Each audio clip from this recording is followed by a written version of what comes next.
그리스도의 안에서 사랑하는 새순가족 여러분, 그동안 하던 창세기 설교를 끝내고 고린도후서를 함께 살피려고 합니다.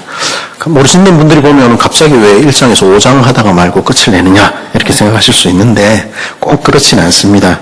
기억하실지 모르겠지만 꼭 4년 전 2021년 12월 26일 마지막 주일에 제가 이 자리에 서서 창세기 5장 하반부의 설교를 했었습니다. 그리고 창세기 5장부터 창세기 6장부터 해서 아브라함의 이야기 끝까지 설교했고, 그리고 올해 하반기부터 창세기 1장부터 창세기 5장 전반부까지 설교를 했습니다. 그러니까 1장부터 24장까지 다 설교를 한 셈입니다. 그러니 너무 이상하게 갑자기 끝냈다 그렇게 생각 안 하셔도 좋을 것 같습니다. 그리고 이제 시작하는 고린도후서는 사실 저에게 숙제 같은 본문입니다. 작년 하반기에서 올 상반기까지 우리 새순교회가 어떤 교회가 될 것인지 고민하며 우리 고린도전서 말씀을 같이 나누었습니다. 그리고 곧바로 고린도후서를 설교할까 하다가 이사야의 두 번째 부분과 창세기의 못다한 부분을 먼저 살핀 것입니다. 그리고 이제 숙제할 시간이 된 것입니다. 우리는 이제 한 해를 마무리하는 시점에 서 있습니다. 올 한 해 여러분에게는 어떤 한 해였습니까? 모든 것이 평안한 한 해, 모든 것이 원하는 대로 이루어지는 날들이었습니까? 그렇다면 얼마나 감사한 일인지 모르겠습니다. 하지만 우리 공동체 전체를 볼 때 올해만큼 아픈 이들이 많았던 해가 또 있었을까 하는 생각하게 됩니다. 너무도 많은 이들이 또 젊은 나이에 뜻하지 않은 육체의 질병으로 고통받았고 여전히 고통 가운데 하나님의 만지심을 또 기다리고 있는 것입니다. 하나님께서 정말로 그 따스한 손길로 우리 지체들을 만지시고 회복시키시기를 간절히 바라는 것이죠. 그리고 우리의 지체들을 힘들게 했던 것은 육체의 질병만은 아니었을지 모르겠습니다. 올해는 마음이 상한 이들도 실수와 잘못과 오해와 관계 문제로 섭섭함을 느끼는 이들도 그 어느 때보다 많지 않았을까 하는 생각하게 됩니다. 때로는 잘못조차 인정하지 않고 용서조차 구하지 않는 모습에 마음 상하기도 하고, 때로는 미안하다는 말을 들어도 용서해야 되는 줄 알아도 쉬이 마음이 풀리지 않은 일들이 있었을지 모르겠습니다. 이처럼 관계들이 틀어지고 어찌 해야 될지를 모를 때 우리는 때로는 묻게 되기도 합니다. 왜 저럴까? 언제까지 저러고 있을 건가? 그렇게 묻던 질문들이 오해가 쌓이고 시간과 함께 곪기 시작하면 이런 질문으로 나아가기도 합니다. 정말로 우리가 그리스도 예수 안에서 한 형제와 한 자매였을까? 우리는 정말로 한 가족이었을까? 그런 순간을 만나면 오래된 상처들은, 그 깨진 관계들은 도무지 회복될 수 없을 것처럼 느껴지기도 합니다. 그래서 등 돌린 채 사는 것 외에는, 서로 없는 듯 모르는 척 살아가는 것 외에는 다른 길이 없어 보이기도 하는 것이죠. 저는 개인적으로 가구나 식탁 같은 거 볼 때 반듯하게 흠 하나 없는 세라믹 식탁보다는 원목의 결을 살린 우드 슬랩 같은 탁자 같은 것을 좋아합니다. 그리고 그런 탁자들을 아름답게 만드는 것은 사실 이리저리 휘고 꺾인 옹이들, 그리고 세월의 무게입니다. 근데 사실 이 옹이라는 것이 나무에 생긴 상처와 괴로운 시간들이 쌓여서 만들어진 것 아닙니까? 나무에 그런 상처들이 나던 당시에는 얼마나 춥고 얼마나 외롭고 얼마나 아프고 얼마나 고통스러웠을까요? 하지만 그 시간들이, 그 세월들이 그 나무에 아름다운 발자국을 남긴 것이죠. 그것은 어쩌면 우리도 마찬가지가 아닐까 그런 생각하게 됩니다. 최고의 예술가이신 하나님, 그 하나님의 손길은 우리의 상처와 아픔, 우리의 눈물과 탄식마저도 바꾸어서 우리 주님 닮은 모습으로 우리를 바꾸어가는 것입니다. 그리고 그 우리의 걸음들을 인생의 아름다운 발자국으로 빚어 가시는 것이죠. 그 하나님께 우리의 소망이 있는 것입니다.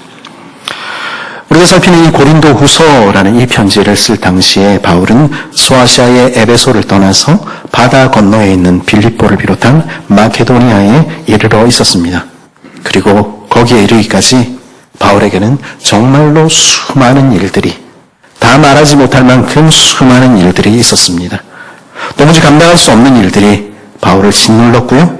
또 다른 일들이 엎친 데 덮친 것처럼 쉼없이 일어났습니다. 정말 감당할 수 없을 만큼 괴로운 시간들이 바울의 지난 2-3년의 시간이었던 것이죠. 주후 53년에서 56년에서 57년까지 걸쳐서 이루어진 바울의 3차 선교여행은 그 선교여행이 언제나 그랬듯이 자신이 기대하고 예상했던 것과는 다르게 진행이 됐습니다. 바울이 원래 3차 선교여행을 계획하며 꿈꾸었던 것은 화면에 보시는 그림과 같은 것입니다.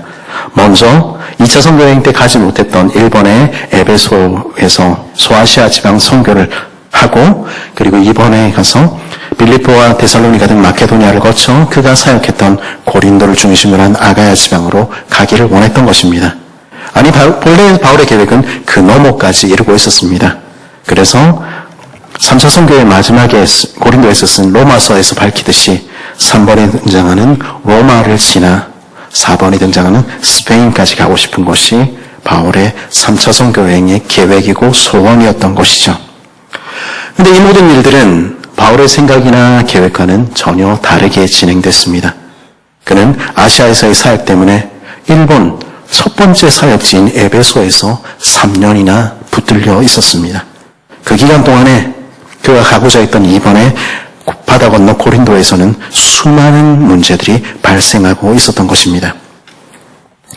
바울이 에베소에 머물던 무렵에 바울이 1년 반 동안이나 사역하며 세웠던 그가 사랑했던 고린도 교회는 위기 가운데 놓여 있었습니다. 그 위기는요, 외부적인 위기가 아니라 내부적인 위기였습니다. 그들은 겉으로는 그리스도인이 되었지만 이제 시간이 좀 지나면서 자신들이 이제는 교회에 익숙해졌다 말하고 있었지만 그들의 속사람은 전혀 변하지 않고 있었던 것입니다. 고린도 교회 성도들은요, 여전히 그들이 세상에서 하던 것처럼 파당을 나누어서 경쟁하고 자신의 목소리를 높이기도 했고요. 자신의 이익을 위해서라면 가난한 형제 자매를 법정으로 끌고 가는 일, 속이는 일조차 마다하지 않았던 것입니다. 그 가운데는 심지어 은행의 문제와 우상 숭배의 문제도 있었고요. 하나님께서 주신 직분과 은사조차 자기를 높이고 다른 사람들을 무시하는 데 사용되고 있었던 것입니다. 고린도 사람들 중에 어떤 이들은요, 성찬의 자리에 이르러서까지 연약한 이들을 무시하곤 했던 것입니다. 그러면서 더 문제는 무엇입니까? 자기들은 아무 문제가 없다고 생각하고 있었던 것입니다.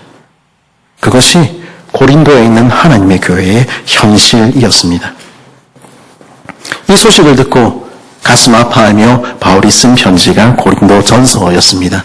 여기 보시면 고린도 세상에서 조롱받는 십자가의 그리스도가 우리의 모범임을 밝히고 그리스도를 닮은 사랑의 은사를 사모하라고, 그리하여 하나님의 교회를 이루라고 바다 건너에 있는 고린도를 향해서 편지를 보냈던 것이죠. 바울은 그 편지를 디모데의 손에 들려서 바다 건너 고린도까지 보냈습니다. 그런데 이 감동적인 고린도 전서를 읽고도 그들은 변하지 않았습니다. 그 소식을 들은 바울은 계획을 변경해서 먼저 직접 잠시라도 바다를 건너 고린도를 방문하기까지 이르렀던 것이죠. 그런데요, 이 방문은 고통스러운 결과만을 낳았습니다. 교만해진 고린도 교회 사람들은요, 바울의 연약함과 말의 부족함을 조롱했습니다. 그리고 당신에게 무슨 사도의 자격이 있는데 그렇게 대들었습니다. 심지어 바울이 교회의 부담을 덜기 위해서 자기 손으로 일해서 먹고 마신 것조차 얼마나 무능했으면 교회에서 사례도 못 받나, 그렇게 조롱하기에 이르렀던 것이죠. 그래서 바울은 쓸쓸히 에베소로 돌아와야 했습니다. 그리고 다시는 고린도로 방문하기를 포기하고 큰 눌림과 걱정 가운데서 지금은 전해지지 않는 눈물의 편지라고 불리는 또 한 통의 편지를 디도의 손에 들려서 고린도로 보냈던 것입니다. 그것이 우리가 다음 주에 살필 고린도후서 2장 4절에 등장하는 내용입니다. 그리고 큰 눌림과 걱정 가운데서 디도가 돌아오기를 기다리고 있었던 것입니다. 이렇게 고린도 교회의 이 문제만으로도 감당할 수 없는 심적인 고통 가운데 있던 바울에게 또 다른 문제들이 들이닥쳤습니다. 그것들 중에 하나가 오늘 본문 8절 이하가 말하는 아시아에서 당한 고난이었습니다. 바울은 8절 상반절에서 이렇게 말하지요. 형제들아, 우리가 아시아에서 당한 환난을 너희가 모르기를 원하지 아니하노니.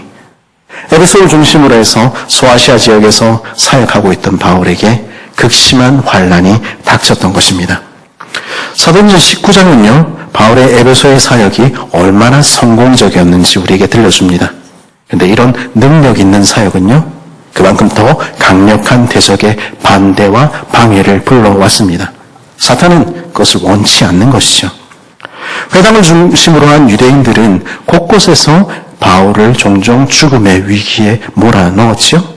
그런데 여기에 더해서 모압의 여신 아르테미스 신앙의 총본산이던 에베소에서 사람들은 이 유대인들이 우리 산업과 우리의 자부심을 갈갈이 짓밟는다고 선동하기 시작했던 것입니다. 그 결과 온 시내가 모든 사람들이 바울 잡아 죽이겠다고 소요 사태가 났던 것이죠. 사도행전 19장은 도시의 서기관이 무리를 진정시키고 불법 집회를 해산시켰다, 이렇게 간단히 적고 있지만 이 소요 사태는 안 그래도 힘든 바울의 몸과 마음을 완전히 탈진 상태로 몰아넣었을 것입니다.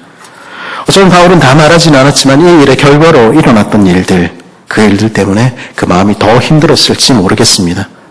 예수 믿은 신앙의 결과로 다른 지역의 성도들이 그렇듯이 에베소의 많은 성도들은 직업을 잃어야 했고요, 가족 공동체의 보호로부터 쫓겨나야 했을 것입니다. 그리고 고난을 받아야 했을 것입니다. 고아와 과부와 같은 이들은 피할 곳을 잃게 되었던 것이죠. 그 모습 바라보는 것이 바울에게 얼마나 큰 고통이었을까요? 그리고 여전히 고린도 교회의 문제는 해결되지 않은 상태인 것입니다. 8절 하반절과 9절 상반절에서 바울은 당시의 심경을 이렇게 회상합니다. 힘에 겹도록 심한 고난을 당하여 살 소망까지 끊어지고 우리는 우리 자신이 사형 선고를 받은 줄 알았으니. 바울은요, 자신을 덮쳐오는 무거운 짐들의 무게에 눌려서 절망하고 낙담했습니다. 그리고 살 소망까지 잃었습니다. 이제는 정말 끝이구나, 그 생각이 바울을 사로잡았던 것입니다. 바울도 그랬습니다. 학자들은 이런 바울의 자신의 상태에 대한 설명이 오늘날의 용어로 말하자면 번아웃 상태나 아니면 우울증에 빠진 이들의 목소리와 흡사하다고 밝힙니다. 차라리 죽는 게 낫겠다. 바울도 그렇게 이야기하고 있는 것입니다. 때로는 어떤 사람들은요, 믿음의 사람들은 어떤 고난과 어려움이 닥쳐와도 의연해야 한다, 그렇게 주장하기도 합니다. 그래서 낙담과 절망 가운데 있는 이들을 향해서 왜 그러고 있냐, 빨리 털고 일어나라, 그렇게 보채기도 하는 것이죠. 그러나 그것이 모든 상황에서 정답은 아닐지 모르겠습니다. 믿음이 깊어지면 고난이 아무렇지도 않게 됩니까? 그렇지 않은 것이죠. 사실 이런 생각은 성경의 가르침이라기보다는 스토아 학파 같은 엄격주의자들의 가르침에 더 가깝습니다. 왜냐하면 성경은 종종 절망에 빠지고 낙심에 빠진 믿음의 사람들의 이야기를 우리에게 들려주기 때문입니다. 우리가 잘 아는 믿음의 사람 선지자 엘리야는 그런 번아웃과 우울증 같은 증세 보이지 않았습니까? 그래서 차라리 날 죽여주십시오, 하나님을 향해 그렇게 대들지 않았습니까? 욥도 낙담 가운데 하나님을 향한 원망의 말을 내뱉기도 했던 것입니다. 예레미야도 그랬고 이사야도 예외가 아니었습니다. 그리고 하나님께서는 그런 이들을 정죄하지 않으신 것입니다. 믿음의 사람들도 낙심할 수 있습니다. 내가 원했던 계획들이 하나도 이루어지지 않을 때 우리도 절망하게 되지요. 져야 할 짐이 너무도 무겁게 느껴질 때, 내 힘으로 더 이상 우리 가정의 문제, 우리 사업의 문제, 교회의 문제 더 이상 버틸 수 없을 것 같을 때 믿음의 사람들도 우울증에 빠질 수 있는 것입니다.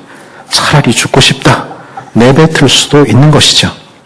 그것이 연약한 우리 인생, 이 땅을 살아가는 믿음의 사람이라 불리는 우리의 실체입니다. 바울은 우리의 그런 연약함을 부인하지 않습니다. 아니, 자신에게도 그런 순간이 있었다고 오늘 밝히고 있는 것입니다. 그러나 동시에 바울은 우리에게 바로 그 순간이 우리의 신앙이 드러나는 순간이요, 우리에게 믿음이 필요한 순간이라 말하는 것입니다. 믿음은 고난을 겪지 않게 하는 것이 아닙니다. 그리고 고난을 당해도 아무렇지 않게 만들어주는 것이 또 아닙니다. 다만 그 고난의 한가운데서도 우리를 헤쳐나올 수 있도록 해주는 힘이요, 그 모든 시간들을 견딜 수 있도록 우리에게 비치는 빛과 같은 것입니다. 그러면 믿음의 다름은 무엇입니까? 무엇을 가리켜 우리는 신앙이라 부르는 것입니까? 바울은요, 죽은 자를 다시 살리시는 하나님을 믿었습니다. 그는 구약 성경에서 죽은 자를 살리신 하나님을 믿었고요, 죽은 회당장 야이로의 딸과 나인성 과부의 아들과 나사로를 살리신 하나님을 믿었습니다. 그리고 무엇보다도 우리 주 예수 그리스도를 죽은 자 가운데서 다시 살리신 하나님을 믿었습니다. 그리고 그 믿음이 지금 그가 붙들어야 할 믿음이라 생각했고, 그 믿음이 그의 구체적인 삶 가운데 역사한 것입니다. 믿음은요, 단지 추상적이고 막연한 어떤 느낌이 아닙니다. 구체적이고 확실한 기대와 소망인 것이죠. 바울은 지금 꼭 죽고 싶은 이 순간, 내게는 아무 소망도 없다고 느껴지는 이 순간이 바로 그 믿음이 필요한 순간이라 생각한 것입니다. 그리고 그 하나님을 붙든 것이죠. 오늘 말씀 9절 하반절에서 10절에서 바울은 뭐라고 얘기합니까? 이는 우리로 자기를 의지하지 말고 오직 죽은 자를 다시 살리시는 하나님만 의지하게 하심이라. 그가 이같이 큰 사망에서 우리를 건지셨고 또 건지실 것이며 이후에도 건지시기를 그에게 바라노라. 바울은 그렇게 말하는 것입니다. 바울은 그가 직면한 고난과 상황 앞에 무릎 꿇지 않았습니다. 대신에 죽은 자를 다시 살리시는 하나님을 의지했고, 그분이 내 삶을 붙들고 계시다는 사실을 그는 믿었던 것입니다. 이 고통스러운 시간, 이 고난의 시간도 하나님께서 나를 다듬으시는 시간으로 바꾸어 주시겠지, 그는 하나님을 기대했던 것입니다. 바울은 나의 모든 환난도, 모든 실패와 모든 절망도 바꾸셔서 선을 이루시는 하나님, 죽음을 바꾸셔서 생명을 일구어내시는 하나님이 바로 나를 붙들고 계시는 하나님이시라는 사실을 믿었던 것입니다. 그랬을 때 바울은 그를 고통스럽게 만들던 깊은 사망의 골짜기 같은 그 자리를 비로소 빠져나올 수 있었습니다. 그리고 이제까지 나를 인도하신 하나님, 건지신 하나님께서 이후에도 건지실 것을 믿으며 걸어갈 용기를 얻게 된 것입니다. 그래서 바울은 그 자리를 박차고 일어날 수 있었을지 모르겠습니다. 에베소에서 고난당하고 있던 제자들 불러 모아 힘을 내라고 다시 마지막으로 그들을 세우고 권면했고요. 그리고는 3년 동안이나 멈춰있던 3차 선교여행의 여정을 다시 시작했던 것입니다. 눈물의 편지를 들고 바다 건너 고린도 교회로 간 후에 돌아오지 않는 디도를 불안과 초조함 속에서 하염없이 기다리고 있는 대신에 그는 새로운 사역을 위해 바다를 건너 마케도니아로 향했던 것입니다. 아직 상황이 바뀐 것은 아무것도 없었습니다. 그러나 이 모든 상황을 바꾸실 수 있는 하나님을 의지하며 바울은 지금 내가 할 수 있고 내가 해야 할 일 감당하기 시작한 것입니다. 믿음이란 어쩌면 그런 것일지 모르겠습니다. 사망의 골짜기 같은 상황 속에서도 하나님이 누구신지 기억하는 것이 믿음입니다. 그리고 과거에 나를 건지신 하나님을 의지하며 앞으로도 건지실 하나님을 소망하며 다시 일어나 지금 할 수 있고 해야 하는 작은 일들을 감당하는 것이 믿음 아닐까요? 그렇게 믿음으로 한 발을 내디딜 때 우리는 눈앞에 보이지 않던 하나님, 그 하나님이 어떤 분이신지, 그 하나님이 어떻게 역사하시는지 그 하나님의 위로를 전혀 새로운 모습 속에서 새롭게 경험하게 되기도 하는 것입니다. 그래서 믿음으로 걸을 때 우리는 하나님의 영광을 보게 되기도 하는 것입니다. 그리고 그것이 바울이 경험한 일이었습니다. 바울은 아직 아무 상황도 바뀌지 않은 가운데 바다를 건넜습니다. 그리고 마케도니아에 도착했을 때 그는 디도가 들고 온 예상치 못한 소식을 듣게 되었습니다. 이전에 바울을 그렇게 무시하며 그가 전하는 하나님의 말씀마저 거부해서 바울의 마음을 아프게 했던 고린도 교회, 그 교회 성도들이 이제는 돌이켜 자신을 돌아보며 죄악을 끊어내고 있다는 소식을 듣게 된 것입니다. 그래서 바울은 벅찬 감격 가운데 하나님을 찬송하게 됐습니다. 그게 오늘 말씀 3절에서 5절에 등장하는 바울의 찬양입니다. 우리 같이 한번 읽어볼까요? 3절에서 5절입니다. 시작.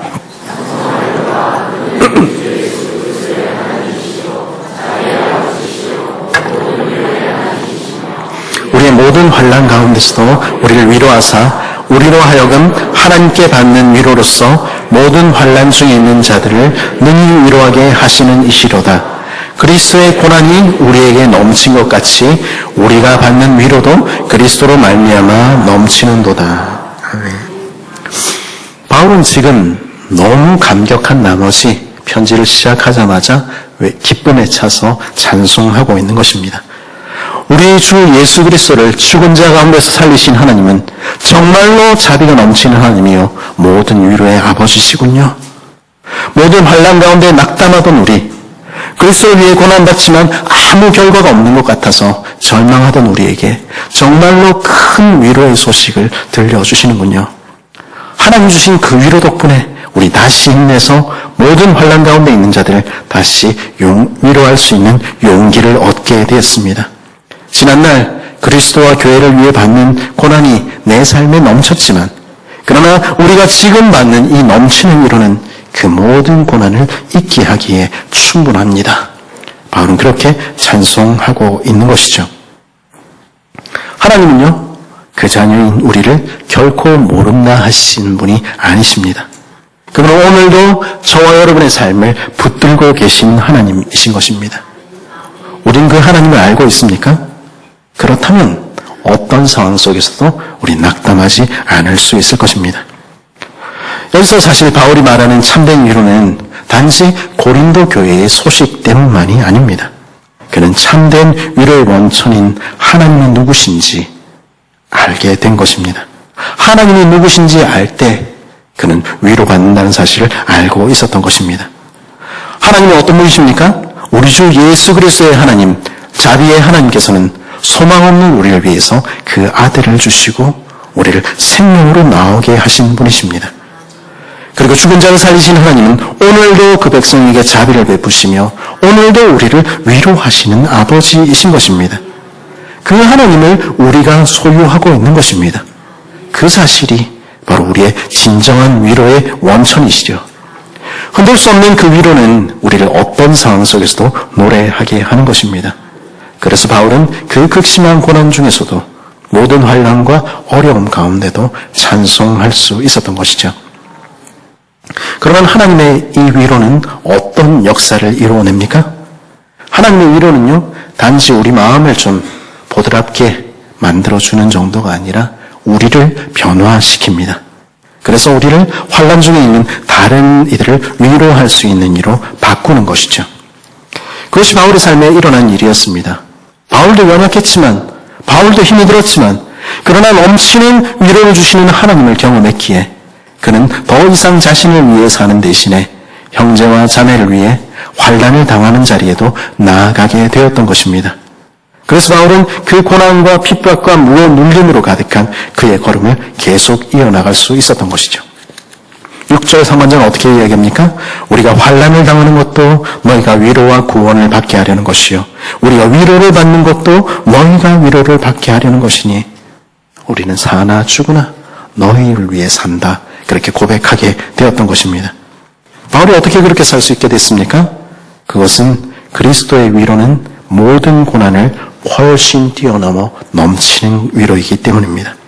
그래서 고난으로 가득 찼던 내 자는 더 이상 기억나지 않고 주님으로 인해 받은 위로와 은혜만 넘치게 되는 것입니다. 그럴 때 우리는 그렇게 살게 되는 것이죠.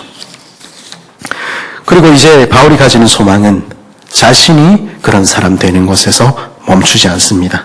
6절 하반절과 7절은 뭐라고 얘기합니까? 이 위로가 너희 속에 역사하여 우리가 받는 것 같은 고난을 너희도 견디게 하느니라.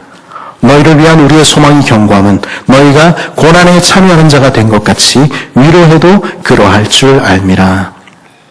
바울은 자신을 변화시켰던 그 하나님의 위로가 이제 고린도 성도들에게도 넘친다는 것을 알고 있었던 것입니다. 그리고 그 위로가 그들도 변화시킬 것을 믿고 있었던 것이죠. 왜냐하면 하나님의 위로는 너무 힘이 세기 때문입니다. 여기서 바울이 말하는 위로는요, 단순히 절망 가운데 있는 사람을 한번 안아주고 좋은 말로 달래주는 위안 정도를 말하는 것이 아닙니다. 물론 그것도 필요하지요. 그러나 하나님께서 주시는 이 위로는요, 실제로 역사를 주관하시고 죽은 자를 살리시며 삶을 변화시키는 하나님의 능력입니다. 이 죽은 자를 다시 살리시는 하나님의 부활의 능력이 우리에게 임할 때 모든 악과 실패를 바꾸사 선으로 만드시는 하나님의 참된 위로가 우리 삶에 가득 넘칠 때, 그 하나님의 위로를 우리가 가득 소유할 때 그것은 우리를 변화시키고야 마는 것입니다. 그래서 매번 회피하고만 했던 그리스도를 위한 고난에도 기꺼이 참여하게 되고 내 삶을 들여 내 형제와 내 자매들에게 위로를 전하게 하시며 내게 닥친 매일의 고난 중에도 넉넉히 견디게 하시는 것입니다. 그리고 이 위로의 능력은 우리 마음에 여전히 남겨져 있는 그 아픈 그 오래된 상처에도 불구하고 우리를 다시 교회로 지어져 가게 하는 것입니다. 그래서 나를 아프게 한 형제와 자매들에게 다시 손을 내밀 수 있는 용기를 주기도 하는 것이죠. 오늘 말씀 이 편지의 서두의 인사는 어떻게 시작됐습니까? 지금 누가 누구에게 어떻게 편지를 쓰고 있습니까? 고린도 교회로부터 너는 사도도 아니야 모욕당했던 바울과 고린도 전서를 들고 찾아갔지만 거절당하고 쫓겨났던 디모데가 고린도 교회를 향해서 이렇게 인사하는 것입니다. 하나님의 뜻으로 말미암아 그리스도 예수의 사도된 바울과 형제 디모데는 고린도에 있는 하나님의 교회와 또 온 아가야에 있는 모든 성도들에게 하나님 우리 아버지와 주 예수 그리스도로부터 은혜와 평강이 있기를 원하노라. 그들을 그렇게 아프게 했던 그 고린도 교회를 향해서 지금 바울과 디모데는 어떻게 인사하고 있습니까? 여러분은 하나님의 교회입니다. 여러분은 하나님의 거룩한 백성입니다. 당신들에게 하나님 우리 아버지와 여러분과 우리의 주인이신 주 예수 그리스도께서 주시는 은혜와 평강이 오늘도 그 삶에 가득 넘치기를 나는 바라고 또 바랍니다. 마음 가득 복피로 주고 있는 것입니다. 이것이 어떻게 가능합니까? 그것은 주님의 참된 위로가 그 안에 역사한 결과이지요. 그리고 이 하나님의 위로는 서로 상한 마음을 가졌던 그들을 다시 하나로 묶어 서로를 위해 기도하는 공동체로 변화시키는 것입니다. 오늘 말씀 마지막에서 우리는 그 모습을 보게 되지 않습니까? 11절에 이렇게 말하죠. 너희도 우리를 위하여 간구함으로 도우라. 이는 우리가 많은 사람의 기도로 얻은 은사로 말미암아 많은 사람이 우리를 위하여 감사하게 하려 함이라. 무슨 이야기입니까? 우리가 다시 다른 사람들을 도울 수 있는 힘 주시도록 고린도 성도 여러분, 여러분이 간절히 기도해 주십시오. 나는 여러분의 기도가 정말로 필요합니다. 그렇게 이야기하는 것입니다. 바울을 괴롭게 하고 그의 마음의 근심의 원인이 되었던 그 교회가 변해서 기꺼이 자신의 약함을 내어놓으며 기도를 부탁할 수 있는 한 가족 되어 있는 모습 우리는 보게 되는 것입니다. 그리고 그 하나님의 위로의 능력은 서로 나뉘었던 이들을 하나로 만들어 자신을 넘어 온 세상을 구원하는 하나님의 사역에 다시 동참케 하시는 것입니다. 이것이 예수 그리스도를 죽은 자 가운데서 살리신 하나님이 주시는 참된 위로의 능력입니다. 이 하나님의 위로의 능력을 알기에 바울은 여전히 그를 짓누르고 있는 수많은 짐들과 그의 앞을 기다리는 고난을 바라보면서도 그리고 사실 고린도 성도들로 받았던 그 상처와 그의 마음에 가득함에도 불구하고 너희를 위한 우리의 소망은 결코 흔들리지 않는다. 그렇게 쓰고 있는 것입니다. 왜냐하면 죽은 자를 다시 살리신 하나님의 손이 오늘도 죽은 것 같은 그들과 그들의 삶을 생명으로 바꾸어 가고 계신다는 사실을 알고 있었기 때문입니다. 그리고 그 위로와 이 능력, 그 부활의 능력이 오늘 여러분과 제 삶에도 역사하여 우리를 교회로 빚어가고 계시는 것입니다. 그리스도에서 안에 사랑하는 새순 가족 여러분, 지난 한 해는 여러분들에게 어떤 한 해였습니까? 질병 가운데, 관계 어려움 가운데, 상처만 가득 남은 것으로 기억되는 그런 한 해였습니까? 우리에게는 상처가 또 상황이 깨어진 관계가 도무지 회복될 수 없을 것처럼 느껴질지 모르겠습니다. 우리가 봤듯이 바울도 그랬습니다. 그도 차라리 죽는 것이 낫겠다 싶은 순간들을 맞이했습니다. 성도도 그럴 수 있습니다. 그러나 그 순간이 우리에게 믿음이 필요한 순간입니다. 우리 하나님은 예수 그리스도를 죽은 자 가운데서 다시 살리신 하나님이십니다. 우리의 모든 사정과 상황을 다 아시는 자비의 아버지이시며 우리를 부활의 능력으로 다시 세우실, 다시 살게 하실 위로의 하나님이십니다. 그분이 일하시면 우리의 모든 문제들 해결되는 것입니다.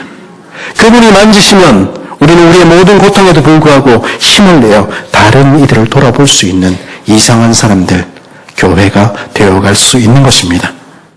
부활의 주님, 그 위로가 우리 가운데 가득 넘칠 때 찢기고 깨어진 우리의 상처도 변하여 그리스도를 닮은 그리스도의 흔적이 우리 몸에 새겨지는 것입니다. 그런 아름다운 모습으로 주님 우리를 빚어 가시는 것입니다. 그 하나님의 위로가 새해에는 여러분의 삶과 가정 그리고 우리 세순 공동체 가운데 가득 넘치기를 간절히 바랍니다.